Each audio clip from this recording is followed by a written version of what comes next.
Welcome, everybody, to the College Football Playoff Preview Show. We are to the national semifinal games. I'm Mike Goodpaster. And if you're going to bet on these games, make sure you bet at BetMGM, our top-rated sportsbook for betting on college football.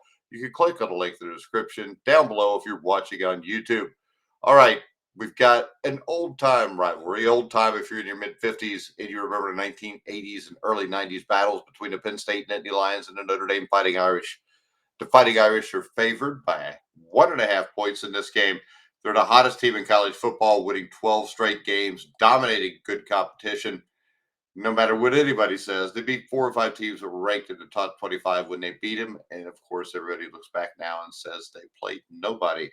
Penn State lost 3 games ago to Oregon in the Big Ten championship game, but of course, had beaten Boise State and SMU so far. All right, guys, this is a game that, let's be honest here, when Penn State, you know, their first 2 games, they kind of sat at the kids' table. They beat SMU, they beat Boise State. Those were good teams that had great seasons, but that's not like getting through Indiana. Yes, Indiana was really good. All right. And if everybody looks at all these other blowouts, Indiana belonged in the college football playoffs. Maybe not SMU, but Indiana did. They were a good football team. Georgia was a good football team. And Notre Dame beat them both. They dominated them both, and their defense was amazing in both those games. Now, whatever the Nittany Lions did, they proved they could win big games. More to the point, James Franklin coming into this playoffs was 1-11 against teams ranked, I think, in the top 10, top 5. I don't know that either one of the teams he beat in SMU or Boise State were really top 10 teams, though. The Irish are on a 12-game winning streak. Penn State is just fine despite that Big Ten championship loss to Oregon. And one of these 2 teams is just 60 minutes away from playing for everything.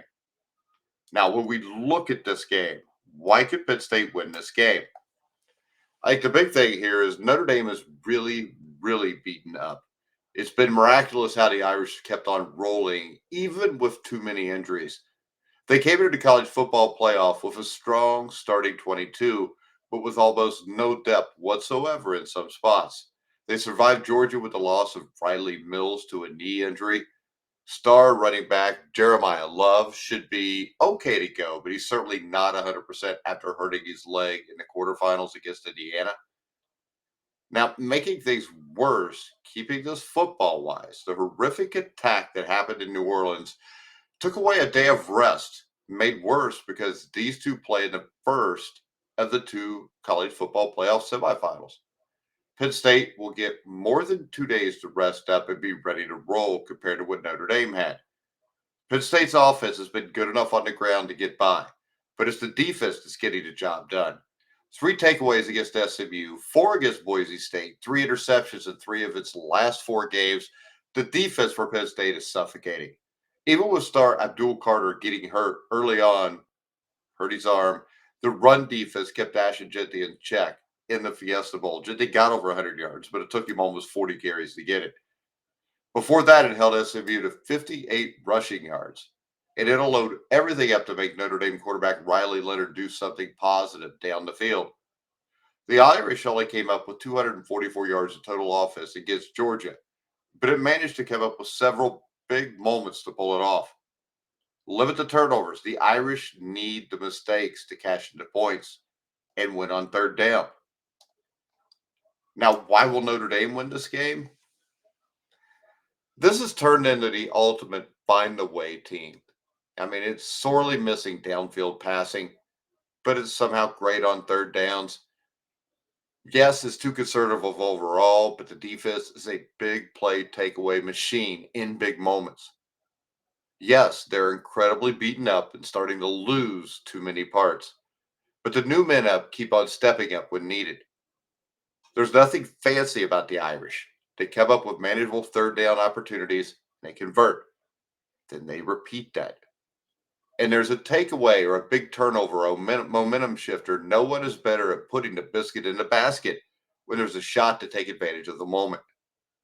It's not like the team is playing with swagger necessarily. It's more like it knows exactly what it's able to do, and it knows it'll somehow come up with the plays needed to survive and thrive. Now, all that and the defensive back does not miss a tackle. I mean, the linebackers, DBs for Notre Dame, tackle as well as any team you'll ever find at any level of football. The secondary is physical and steady, and the line that should have been bashed by Georgia ended up winning time and time again. Penn State has the explosion and the talent on both sides of the ball, but it played two amazing teams this year, Oregon and Ohio State. They lost to both of them. They beat Illinois and Minnesota, but it was a battle to get by both of them. Now, including the tough college football playoff matchups against Indiana and Georgia, 12 of the 13 wins were by double digits, and Louisville didn't make it a 7-point game until late in the game. So, really, you could say every game they didn't win was a double digit win. Now, who wins this game? Now, for a team that doesn't come up with a ton of yards and doesn't make big downfield plays, there's a lot of explosion on the Irish. Sometimes it comes from the special teams. That's not exactly the Dan Campbell Detroit Lions when it comes to attitude and aggressiveness, but there's absolutely a fearless aspect to what the Irish do.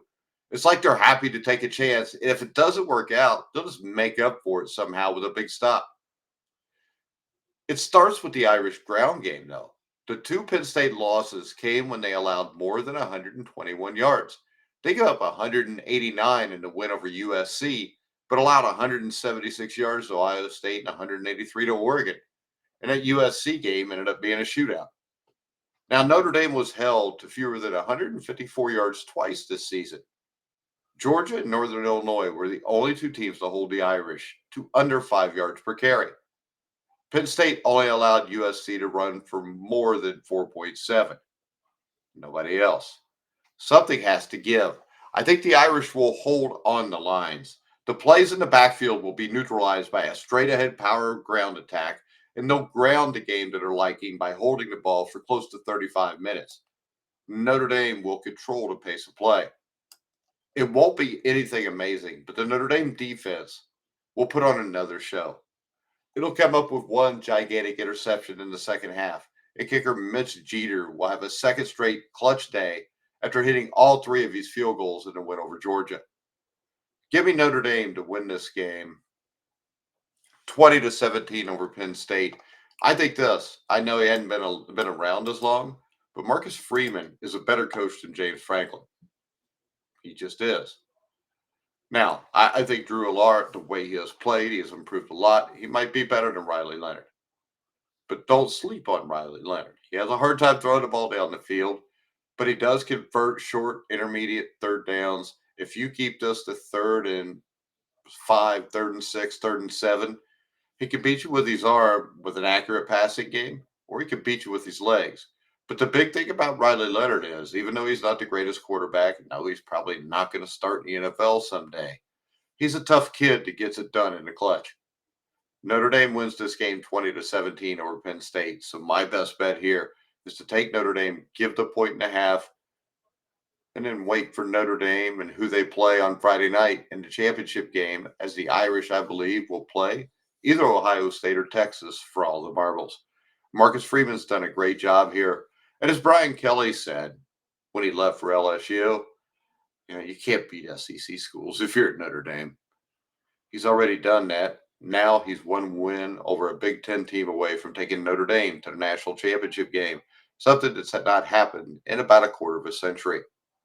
All right, guys, make sure you check out BetMGM, the top sportsbook for betting on college football. Make sure you like, subscribe, hit the bell notification on YouTube. Follow me at X. And when you're on X, look for at Grueling Truth. All right, guys, I'm Mike Goodpaster. You've been watching and listening to The Grueling Truth, where the legends speak.